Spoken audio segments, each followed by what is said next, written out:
आमर यहाँ प्रति वर्ष एनुअल फंक्शन हुए ए वर्ष आज तारीख स्थिति है 29 मार्च रे एनुअल फंक्शन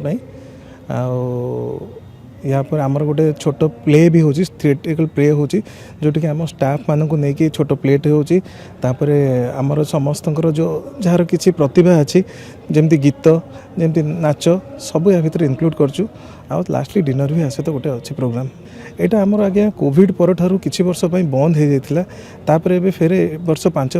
दीर्घ 7-8 वर्ष पर फेर आसिक 5 ରୁ 7 वर्ष पर फेर आरंभ हो आज्ञा आमर आज्ञा 218 पाखापाखि स्टाफ अच्छा ये समस्त यहाँ मिलित कार्यक्रम आम एमती जेहेतु आम समस्ते कार्यकर्तार बोझ होकर रोचु सब यही वर्ष शेष करने उद्देश्य हूँ जे आम समस्ते हाल्का अनुभव करूँ देखुए यहाँ जमी मार्च मास यहाँ गोटे शेष करने उद्देश्य हूँ आम समस्ते जो कार्य करूँ हाल्का हो जाऊ टे